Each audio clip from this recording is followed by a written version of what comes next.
Hey guys, welcome to episode 4 of the Danchee Ridgerock Budget Build series. In the 3 previous episodes of this series, we've added new parts in each episode to improve the Ridgerock's already very capable crawling performance. In this week's episode 4, haven't added any new parts, but I've logged quite a few hours of trail time with the truck and made some fine tuning adjustments. Now, one of the modifications that was done to this truck was the pen spring modification to the shocks. What I ended up doing is taking those pen springs back out and using new pen springs that were about half the stiffness and half the overall compressed size of the first set that I was using. What this did was it raised the ride height up just a bit again. Now it was riding pretty low, almost as kind of a belly dragger setup. And while I prefer that look, I have found that these alloy high clearance links that we added in episode 3 actually are able to perform a little better and a little more as they were intended, with the chassis riding just a bit higher. Now, typically the trade-off would be raising your center of gravity. The good thing with the Ridgerock is that with it being a motor on axle design, most of its primary weight is down low. Your battery's still mounted up higher in the chassis, but today I'm using just a 2S pack in this. It's a very lightweight, shorty 1200 milliamp pack, and it didn't seem to affect it negatively for its ability to climb steep surfaces.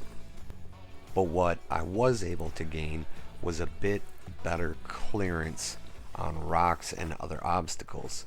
Now, going with that kind of same idea, another adjustment that was made, and I had a few subscribers mention this, suggest this, that they had done this with their Ridgerocks. The way that these come from the factory is the wiring that runs to your steering servos, both front and rear, and the wiring that runs to the motor on the axle, both front and rear, comes zip tied in mount holes that are molded into the plastic links that it comes with from the factory. Now, when I added these aftermarket alloy links, if you zip tie them to the lower link like I had initially done, the zip ties now hang up on rocks and kind of defeats the purpose of the alloy links. The zip ties hang up, then it pulls on the wires. It's just a mess. It looks a lot better with the wires rerouted up top on this upper linkage. So if you've got a Ridgerock, whether you do the link modification or not, going to aftermarket alloy links, even if you're sticking with your standard stock links, I would recommend moving those wires up to the upper linkage. I wouldn't hesitate for 1 second to give this truck a try if you've been considering it. It's been out for several years. I've said it before that I resisted it for several years, primarily based on its appearance, but its performance is mind-blowing for its price. Got it up here in a precarious spot that I can't quite get to, so I'm gonna have to go around. This thing does have like an auto shut off feature, and I'm so thankful that it did not shut off while I repositioned myself there. There's just no way that I could have gotten out to this thing safely.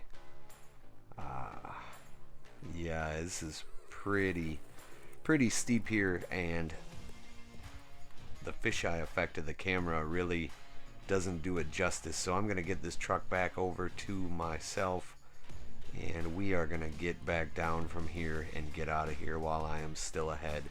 The Danchee Ridgerock continues to impress. Thanks for tuning in to episode 4. If you've missed any of the previous videos in this series, make sure to check them out. Click on one of the other videos that you see here, and we will see you in the next one.